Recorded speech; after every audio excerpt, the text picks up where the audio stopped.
Bob Rauber. I'm a retired professor at the University of Illinois Department of Climate, Meteorology and Atmospheric Sciences. And I believe the theme of the talks that are going to be occurring at the library are all related to water in one way or another. And so I was asked to come over and transport you to a place far, far away, that is the tropics.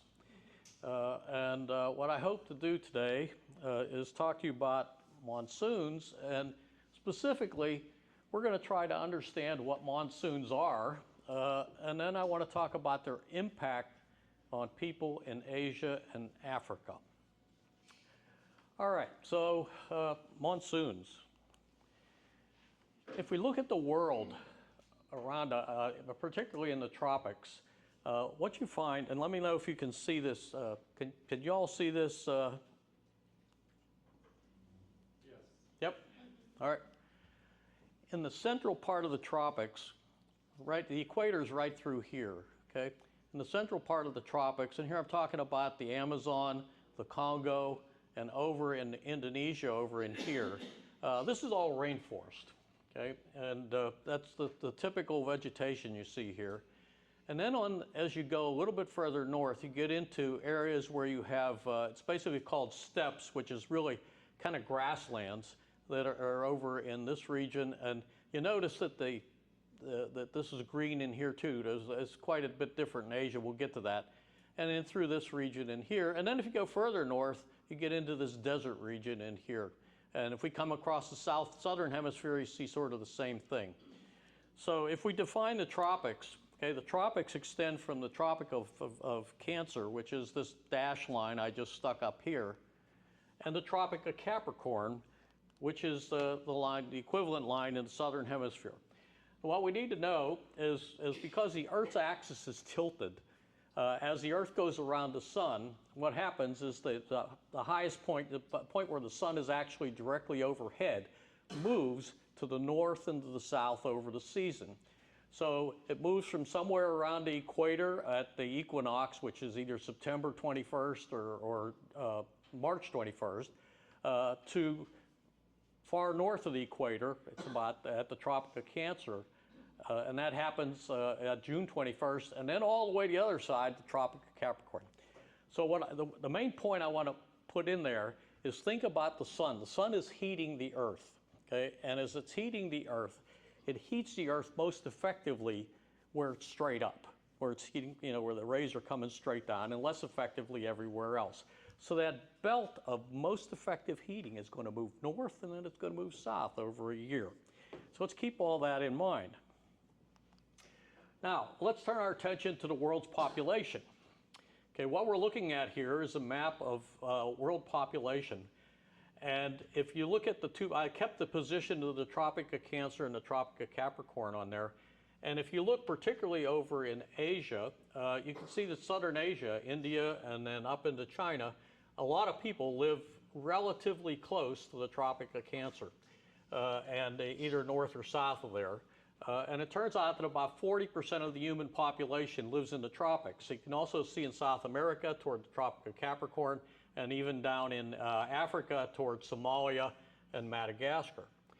So about 40% of the people live in the tropics. 35% of the human population resides in China and India, and a lot of it in those regions. Now, if we look at this from a perspective of what things look like, okay, I just chose Africa as an example. If we look at the bottom there, toward this region right down in here, this is the Congo and so on. This is a typical picture of what you might find. If you go north to the grasslands, you kind of get a picture like in the middle. And then if you go further north, you're in the Sahara, and it's a desert. So we see this transition from rain, what would be a rainy area and a rainforest, to essentially a desert as we go north. And that's true also as we go south. All right, so the first concept that I want to get across to you today is a concept called the Hadley cells. Hadley cells were first introduced into the lexicon by George Hadley. He lived back in the 1600s and 1700s, He was an English lawyer and an amateur meteorologist, and he come up with the idea that wherever that maximum heating occurs on the Earth, because the sun's straight up, air is going to become less dense and it's going to become buoyant and it's going to start to rise. And it's going to rise up, and then when it gets up to a certain height, that height's called the tropopause today, and that's kind of, you think of that as a lid on the weather, and that occurs somewhere about maybe 10 miles up, something like that, okay? Then the air is going to flow north and south and then come back around, and he thought it went all the way to the pole like this, but it turns out it only goes to about 30 degrees, or somewhere around the Tropic of Cancer and Tropic of Capricorn.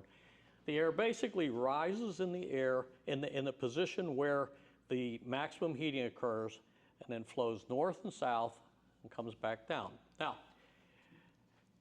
in addition to that, as the air goes, we'll just use the northern hemisphere since that's where we live. As the air goes north, it also turns toward the east. And the reason that happens has to do with the fact that the Earth is rotating. It's called the Coriolis force. We won't get into forces today, but take my word for it, it turns to the east. The other thing that happens as the air goes north and south is it continually sinks and returns back to the Earth's surface. Now, when it gets down to the Earth's surface, it heads back to the equator, but as it heads back to the equator, it turns toward the west. How many of you have been in Hawaii? Right. Hawaii, you go to the beach, the wind's always blowing, right? And the wind's blowing from east to west. I don't know if you notice that or not. You're probably too busy getting a suntan, but it blows from east to west. That's called the trade winds. And the trade winds are the bottom half of the Hadley self-circulation. It's actually the winds are returning toward the equator, but moving from east to west. Now, the reason they're called the trade winds is that's what the boats, all the ships back in the days when they used sailing ships, used to get across the ocean. They would sail south into the trade winds, and they'd just get blown right across the ocean over to the west. So the term trade winds are there today. So on this diagram here, what I'm trying to indicate is all that. So let's take a look at this for a second. Oops, backwards, sorry.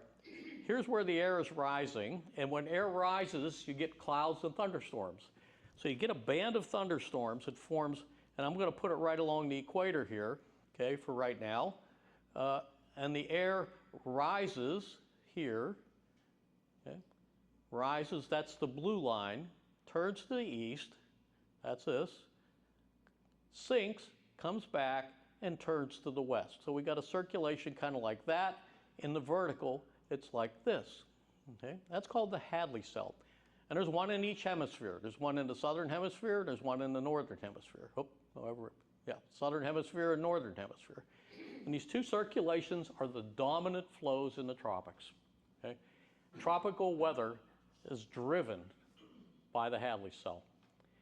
Now, what does this all have to do with monsoons? Well, this circulation, the rising part of this circulation right in here, is where thunderstorms form and where it rains. The sinking parts here, all through this area, in this area, when air sinks, it warms, dries, and is clear. So we have clear weather to the north and south of this band of storms, and we have this huge band of thunderstorms. Let me show you what this actually looks like, okay? Here's a picture of the Earth. This is a satellite picture from a typical day. And what we're looking at here is the intertropic, this band of thunderstorms. And this band of thunderstorms, which is right there and goes all the way around the world, is called the intertropical convergence zone, okay? Because the air converges into that zone in the trade winds, okay? And it's in the tropics. Now, remember what I told you, that as the seasons progress, the sun's heating moves north, its direct rays of the sun move north and they move south. So what happens is this band of thunderstorms goes along with that, okay? And so this whole band of thunderstorms that you see here shifts north in the northern hemisphere summer, shifts south in the northern hemisphere winter, the southern hemisphere summer. Now, how many, I don't know, are you PBS folks? Probably all you are, right? Yeah, okay. So, you ever watch the nature shows? Everybody watches nature shows, and you see that you probably watched these areas in Africa, for example, where you have a dry season and a wet season, right? All the animals are half dead, and then finally the rains come and the water fills up, and then the rains go away, right? And then all of a sudden it dries out again. What you are watching is the intertropical convergence zone. That band of thunderstorms come over and then leave. Okay? And that happens all through the tropics. This band of thunderstorms comes north, and then it takes off. So you have a wet season and a dry season. And that is what we call a monsoon. A monsoon is a wet season and a dry season where you get a change in the winds as a result of the intertropical convergence zone moving over and back, that band of thunderstorms moving over and back. Now, when that band is over the ocean absorbs a lot of sunlight. Okay? So the sun's energy gets mixed down into the deeper ocean. So the oceans don't heat as much, and so the tropical convergence zone doesn't quite move as far. When you get over land heats very rapidly when in the summertime. You just go outside today and you get a good example of that. So what happens is the intertropical convergence zone, if there's land somewhere, it'll tend to move more toward that area where the heating has occurred. So we'll see a bigger swing in the tropical convergence zone north and south in land areas than we do over the ocean. Keep all that in mind as we move to our next thing. Okay, I want to show you one other thing, which is the global rainfall. Okay, this is measured by satellites, and we know pretty well where all the rain falls. And the green areas you see in here, all through here, notice everywhere else there's a little bit on the East Coast, a little bit over here, but pretty much it's in the tropics. That's where all the rain falls. And all that rain is that band of thunderstorms moving north and south. Okay? So this is why you have rainforests in the middle part, because that band is passes a couple of times. It pretty much goes past that a lot, so you get a lot of rain. And you have, in either side, you have more the steppe climate where you have the grasslands, because they only get a shot once. And then north of that, it doesn't quite get there. And so what you have, deserts. And that gives you that distribution that you see across there. By the way, if you have questions, just interrupt me, okay? Yeah. So where does that green band that's coming down along the east coast of the U.S. come from? This thing here? No, up way up farther than you can reach. Yeah. You're talking about right here? Yeah. Yeah. Okay. Those are. You ever hear of a nor'easter? The big cyclones that go up the coast? That's what those are. Okay. So, Yeah. But that doesn't have anything. That doesn't have anything to do with the monsoons. Yeah. The monsoons are all pretty much in this area, all through here. Does the Gulf Stream cause that nor'easters? The Gulf Stream contributes to that. That's correct. Yeah. It adds warm water underneath, and that helps the storms intensify. Great question. Yeah. Yeah. Okay. That's the meteorology. Now let's take a look at some of the impacts. Okay. First, I want to just show you where the monsoon regions are. Over land, we actually have something called the North American monsoon. I'm not going to talk much about that today. It's not as big a deal if I can get this thing to work here. Hey, come on. There you go. Here, this is the Sahel of Africa. Probably, if you watch any PBS stuff, they talk about all the things that happen in this region, the drylands. And then, of course, the place where monsoons are really famous for, India and China and Pakistan and so on. So we're going to spend some time in here. In the southern hemisphere, just south of the Amazon, in this region in here is a monsoon region. This part of Africa, Madagascar, and Australia. We're going to visit this area in here as well. So let's start off with India, Pakistan, and Bangladesh. The geography of that area Okay? If we look here, you can see this is the Himalayas right here. And there are two big rivers that come through here. One is the Ganges River. It runs right through this region. And here you can see all the drainage coming off the mountains. The other is the Brahmaputra, which actually comes all the way across up in here and then comes out and back down in this region. And they merge down in here in the Ganges River Delta. Okay, so India, just for those of you who need geography, is here. And then there's Nepal, Pakistan over on this side, Bangladesh in here, Myanmar, and other Indonesian countries over in this region here. If we look at this from the point of view of just where the rivers are, okay, the Tibet Plateau and the Himalayas are really called the water tower of Asia. You see all these rivers start in those big mountain areas. The Indus River runs through Pakistan. We're going to be talking about that, so I want to keep that in mind. It runs down through here. The Ganges and the Brahmaputra are there. There's a whole series of rivers that run down through here. Probably the most famous one is the Mekong River, which runs all the way down into Vietnam. And then in China, we're going to talk about the Yangtze River in particular as we go through. There's some other rivers, the Pearl and the Red River as well. All right, so let's look at what the intertropical convergence zone in the monsoon does in India. This is kind of a schematic of it. In the summertime, this is our northern hemisphere summer. I can get this thing to push. I'm having trouble getting this, hang on. There it is. Oh, I'm pushing the wrong button, no wonder. There you go. Okay. The intertropical convergence zone, essentially because of the heating of the Tibetan Plateau, the Himalayas, and the Indian Plains, is essentially drawn further north and moves up over the Indian Plains and produces thunderstorms in this region. This is the Hadley cell right here. Okay, so air descends over the Indian Ocean and rises over the Indian Plains. Get these big thunderstorms, and it moves north with time. So it starts down in here, and I'll show you how that works in a minute. Now, if we go to the winter season, okay, now the mountains are cold, air flows off the mountains, the air moves south, okay, off the plains, and the intertropical convergence zone sits out over the Indian Ocean somewhere with air descending over here. This is the northern hemisphere Hadley cell there. And if I get this to go, southern hemisphere Hadley cell, which actually becomes northern hemisphere in here. Okay. All right, so let's go forward. Now, how does this move? Okay, well, here's a map that shows how that line of thunderstorms advances over India, Pakistan, China, everywhere else. We look here.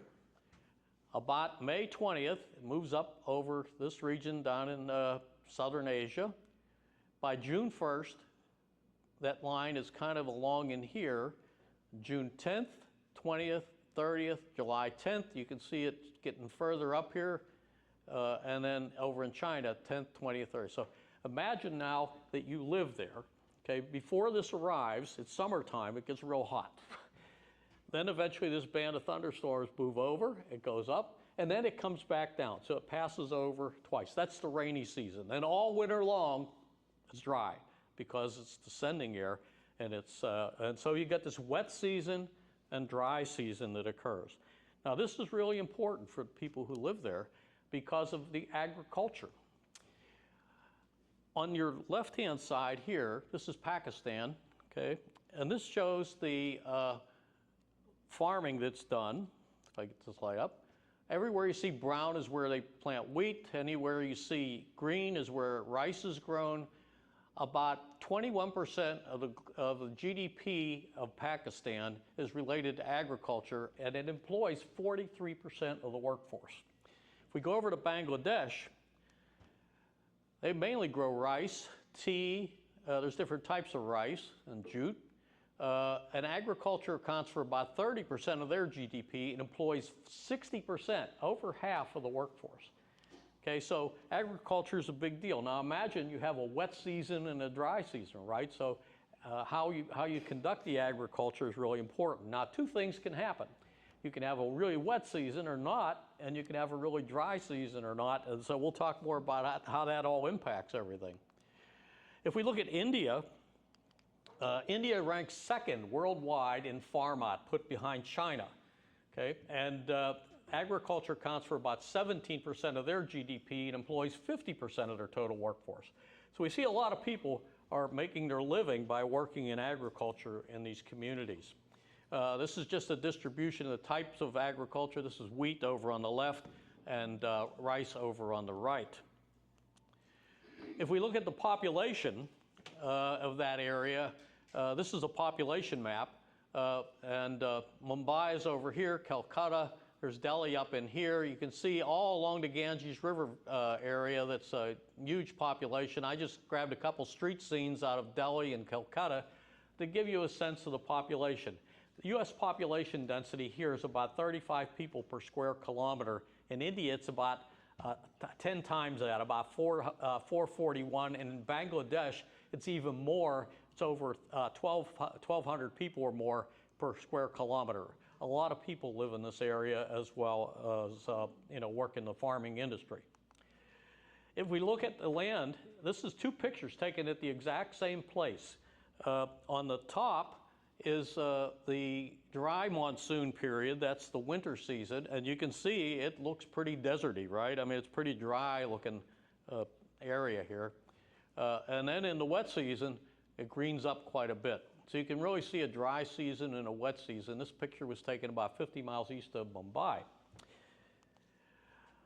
Now, the monsoon can give and the monsoon can take away.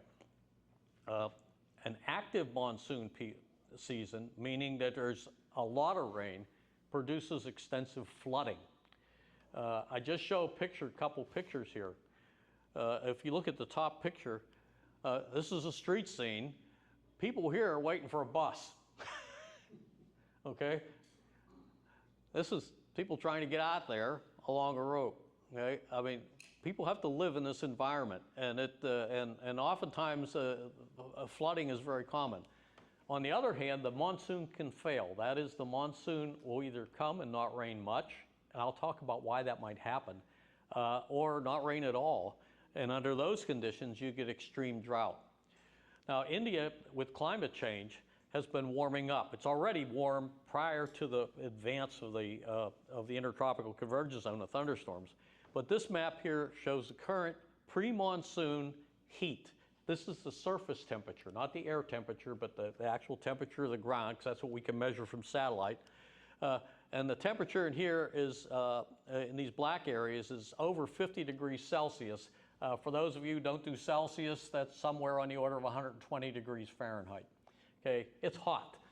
This whole area is undergoing heat waves almost every year now, where the temperatures are getting extreme. The other problem is with the fact that you have to do agriculture through a season, not just during the rainy season.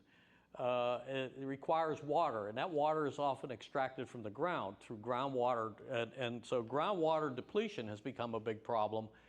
Everywhere you see in red here, there's a groundwater crisis right now. That is, they're taking more water out that can be supplied by the rain, and so the water table has been going down, and it makes it more of a crisis. So this is a big deal, and this is a huge crisis that's developing. The water crisis in Asia, in Southeast Asia, is kind of like, I think, going to be the crisis of the 21st century, that we're going to see a lot of people who can no longer support themselves because there's just not enough water available. So why do monsoons fail? Okay, this is a picture of Mount Pinatubo when it blew up in 1991. This is probably the biggest eruption that occurred in any of our lifetimes. But there have been bigger ones. I put some data over here. I just wanted to show you this. This is a picture of or a map of the amount of particles that got thrown up into the stratosphere during the Pinatubo eruption. Now, what those particles do, this is just like the smoke we have here now from the Canadian wildfires, same thing, except it's up higher, and it's all coming out of the volcano. What that does is it reflects energy back to space, right? There's all little particles and they're all just kind of reflecting. And so what happens is that they spread around, particularly when you get a tropical eruption, one of these big volcanoes in the tropics. When one of those erupts, you get this aerosol that's basically the particles that spread all around, and they essentially kind of shield the sunlight from coming in. And as a result, you get a cooler temperature. This is a diagram that shows the temperature change relative to a background over the period before Pinatubo eruption, after, and then later on. And you see there was the temperatures dropped quite a bit, and there was about a 2 to 3 year recovery for Pinatubo. Now, if you go back a little more in history, back in the 1800s and so on, there was a huge eruption in 1815 of Mount Tambora. Mount Tambora, when it erupted, produced so much aerosol in the stratosphere that it essentially caused almost all the Earth to not have a summer. The crops failed all around the world, and the monsoon failed completely. It just didn't come on shore. Now, why didn't it come on shore? Because the sun's heating didn't heat the ground because there's all this aerosol up there, so it didn't advance over India and go back. And it happened for a couple of years, which means all the crops failed, which means you had famine. And once you have famine, you have things like cholera and all sorts of other things. It's particularly true back in the 1800s when they didn't have any medical stuff at all. Those diseases then spread to Europe, and there was millions of people died as a result, not of the volcano, but of the fact that the famine occurred because of the failure of the monsoon. Okay? Now, if you want to read about this, since we're in a library, I suggest you read a book by Gillen D'Arcy Wood. He's a professor at the University of Illinois in English, and he wrote a great book called Tambora, and the eruption that changed the world. It's a great book. Pick it up. It's a page turner because you really learn. He talks about all that, but he talks about it in the context of lots of things, including the writing of the book Frankenstein. So it's quite an interesting book. I suggest you take a look at if you're interested. So, can this happen again? Sure. We have a big volcano erupt. We can get a failure of the monsoon. So this is something that, it's just the Earth doing it. We don't know when or where. All right, let's take a look at a couple other places. I want to talk about the Ganges River Delta and the Indus River. Let's start off by going over to Bangladesh. Bangladesh, remember the rivers that come down there. We've got the Ganges River that comes through here, and we got the Brahmaputra coming, and they join, and they go out in this delta down in here. This area picks up all the water, all the rain that falls in here, and all the rain that falls along the Himalayas, and some of those places get, the feet of rain, and it all comes down into that area. On a wet season, probably 60 to 70% of the country goes underwater. Just astounding how much flooding occurs. In a normal season, it's probably 40% or so along those rivers. And people have to live with this. Okay, so this is just a picture, a couple pictures that I grabbed. Here's some people that are, I'm not sure, I guess they're shopping or doing something in here. There's a line of people trying to get in. Everybody's standing in the water. This one really tells it all for me. There's a bunch of kids dressed up in their school clothes, so they're going to school, wading along to school. Think about that. I mean, how different it is from the world that we live in. But what do you do when you get all this rain, you get all flooding? You have to do something, you have to live. And so people make the best of what they have to do. If we turn to Pakistan, the Indus River runs down through Pakistan in here. You can see it here. You can see all the agriculture that's along the Indus River. And in 2010, monsoon floods, the sky burst open and they had tremendous rain. I would suggest another book to you. I don't know how many have taken the time to read Malala's book, I Am Malala. You may recognize Malala Yousafzai as the person who won the Nobel Peace Prize. She was a young girl living in Pakistan who promoted, as best she could, education for young girls. And as a result, the Taliban tried to kill her. They shot her in the head. She was transported to England, where they were able to bring her back. She subsequently wrote the book I Am Malala, and it's an incredible book about her work. But it also, she lived through this flood, and she talks about the flood and the impact on her family, and the people. So I would strongly recommend as well that you read this book. This is a great book for understanding the monsoon and the effects of rain, among other things. Here's some pictures from Pakistan. You can see this is in the Indus River Delta, where it comes into the Indian Ocean. This is a street. I mean, that's just unbelievable, really, how much water's coming down there. Islamabad is here. You can see all the clouds.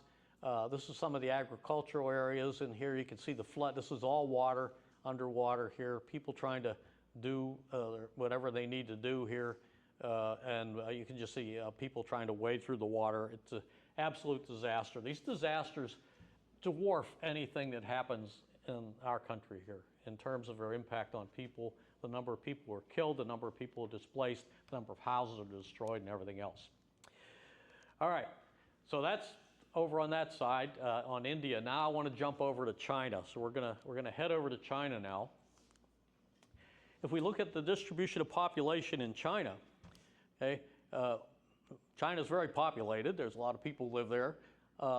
The monsoon areas get all the way up to the Yangtze River and a little bit further north. So the Yangtze River kind of runs through this real populated area, and here you can see it on this map. Let's see, I think it comes out this region in here. This is the delta over in there.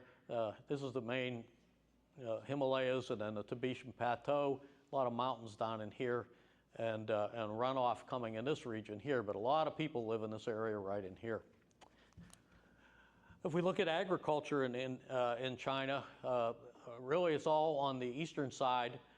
There's just a lot of people to be fed, and a lot of farming that goes on in this region, all these regions in here. So rainfall is really important. Now remember, the monsoon, that is intertropical convergence zone, is going to be coming north through here.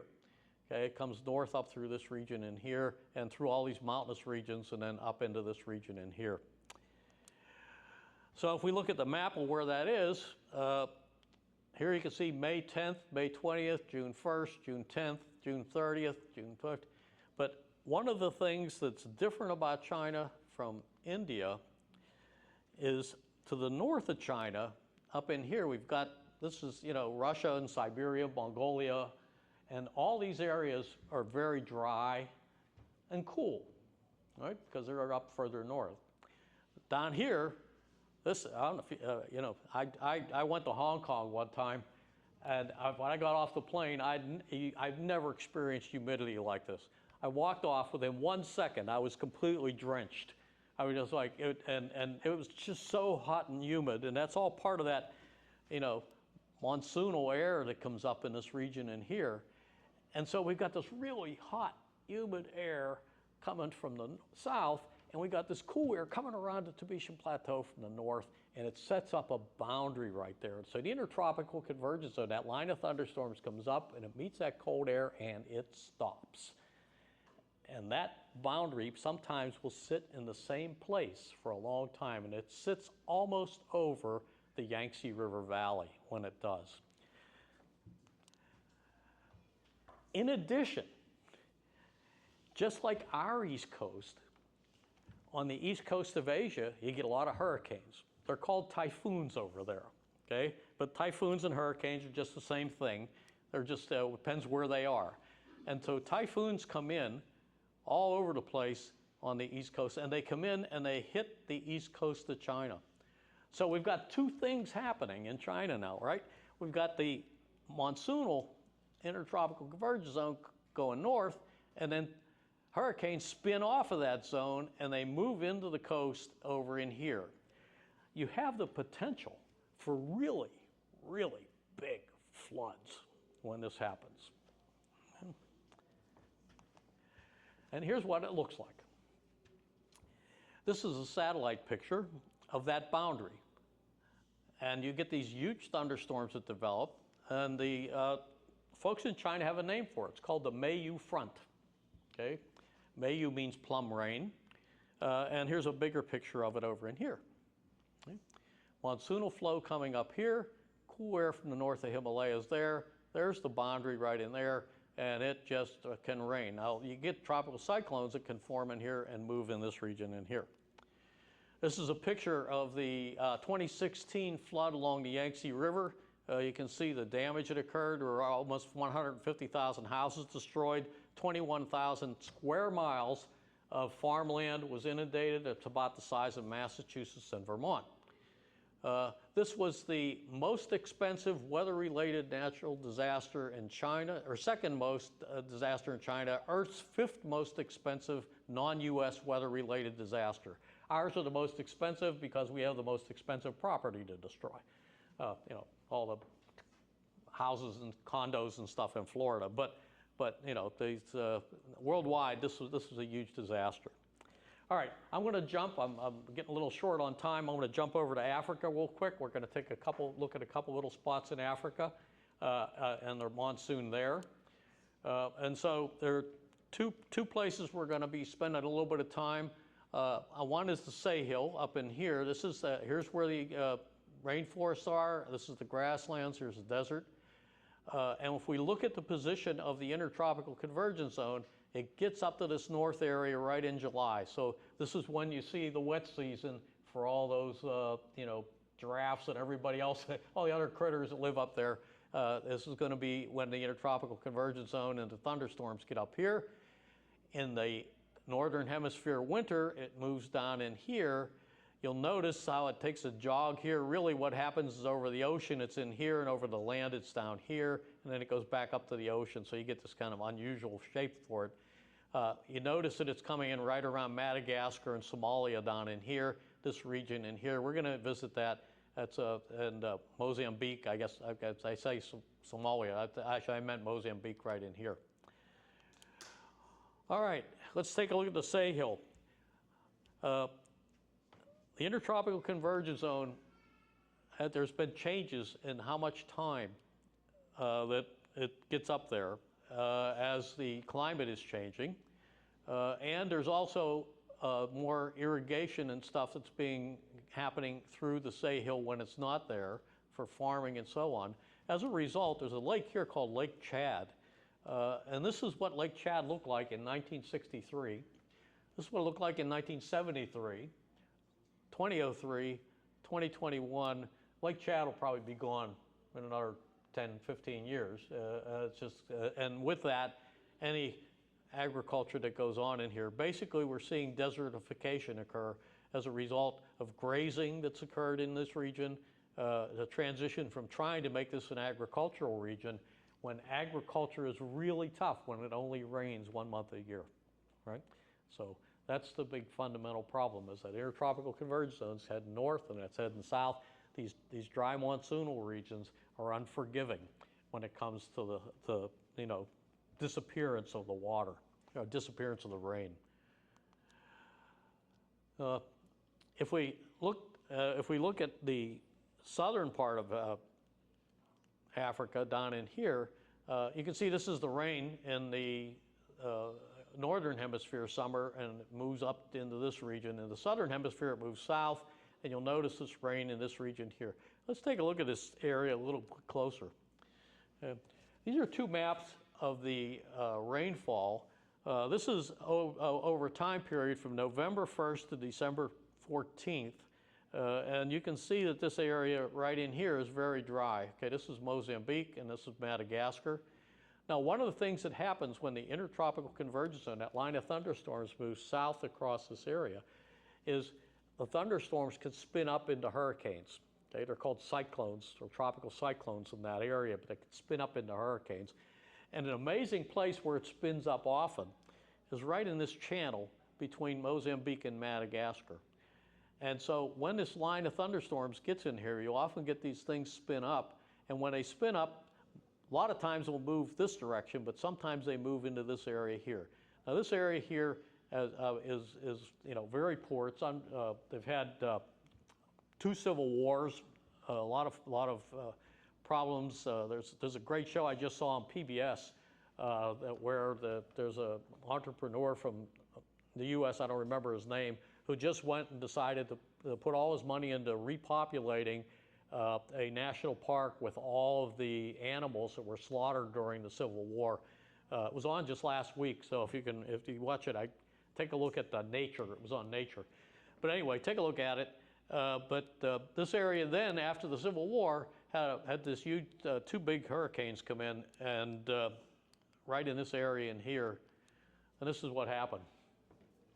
Again, you can see this huge flooding, and this destroyed a lot of people's homes. It was in Mozambique, Malawi, southern Zimbabwe, and Madagascar. These are the types of rains that you see when that happens, and unfortunately, people have to deal with this, and these people don't have money. It's a very poor area, and so disease follows this. You get a lot of waterborne diseases and so on.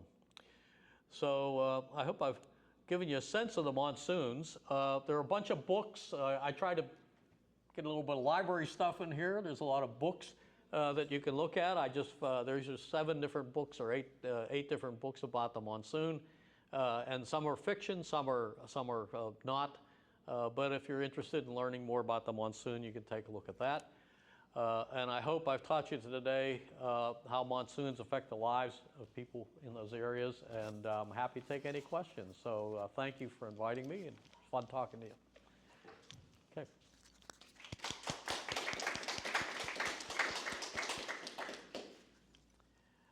Questions from anyone?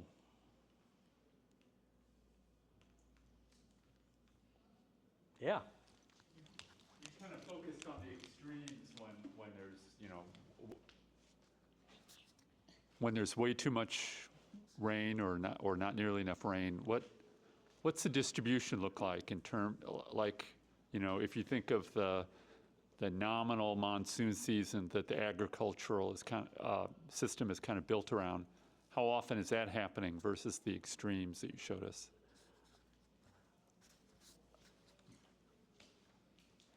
I don't know if there's really a normal, in the sense that there's like normal and then an unusual season. But I think the extremes on flooding are increasing with time. This is a direct result of climate change. Indian Ocean is heating up more. Basically, the atmosphere's capacity for holding water is directly related to the air's temperature.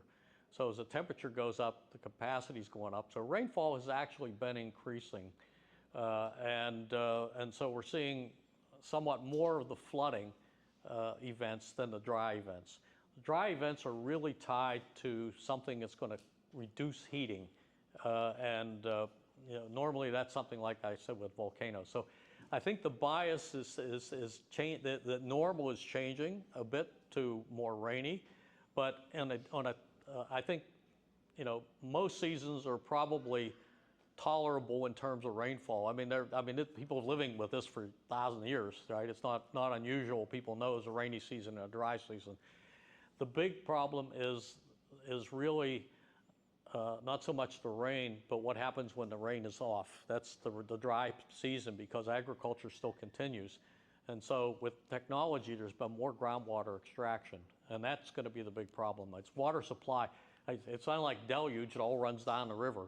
But then the dry season is the big problem. I've answered your question. So, okay. Another question. Yeah. Does the so-called global warming have any effect on those type of weather conditions? Okay, the question was, does global warming have an impact on everything I've talked to you about? Yeah. Yes, okay, and there's really 2 big impacts on this thing that I can describe.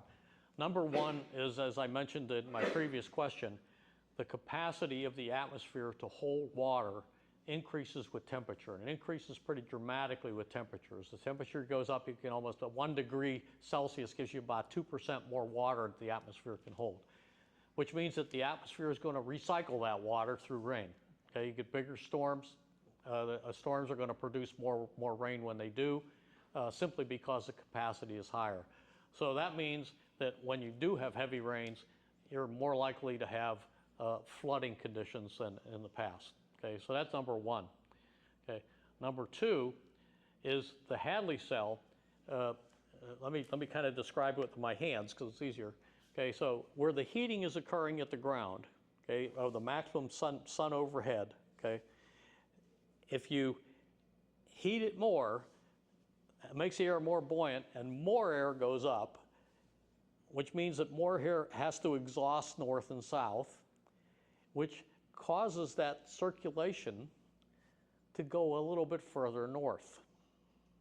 Okay, that is the Hadley cell, northern end of the Hadley cells extends a bit further north.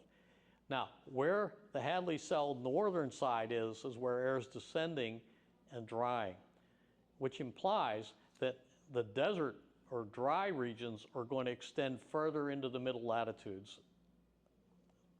Several, I think maybe 30, 40, 50 kilometers. I mean, it's not a huge amount, but if you happen to live in that area, that's a big difference because your rainfall is going to go down. So these are regions that are going to dry with time. Okay, places in the Mediterranean, for example, places in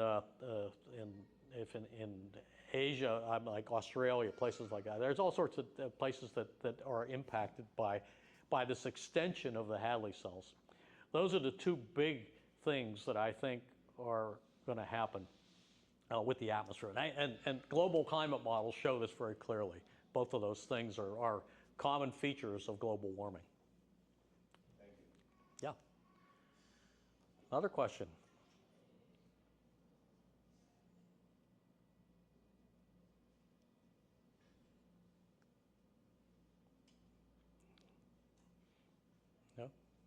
I hope I was clear on everything. I can never tell whether I'm clear. Nobody asks questions. I don't know whether I was clear or dumb as mud. I don't know. So we'll see. No, it just inspired us to go and look at, read a whole book about it so that it will actually sink in. Yeah. And if you really want to learn about the flooding, read Malala's book. I mean, she describes it and really the terror that it brought about in her town. And the impact on schools. I mean, because right away what would happen is a lot of the schools closed, and when they opened them up, they wouldn't let girls in again. It was awful. And so it's fantastic book written by a Nobel Peace Prize winner. I mean, it's really worth your time to pick it up and read it. It's a good book. But the other is Tambora. I think if you pick up Gillen's book, it really can show how the Earth can be just thrown into a catastrophe by nature. And we never know when something like that's going to happen. When some volcano in the tropics is going to blow its top, but it impacted the whole world. I mean, for example, in New England, in that year without a summer, they had snow in July. I mean, imagine that. Snow in July. I mean, that killed all the crops. They had frosts. That happened in Europe. It was a disaster that hit the whole world, and that was really just a natural phenomenon, a volcano blowing its top. So if we get one of the really big eruptions that go, and you never know what's going to happen. It could change the whole scenario for everybody and cause mass catastrophe all around the world. So, we hope we don't have these kind of catastrophes, but history says they happen. So. And now we're adding catastrophes of our own. Well, yeah, we kind of have a catastrophe going right now, as a matter of fact. But I try to stay away from politics when I talk. So, Okay. Well, thank you all for coming. I appreciate it.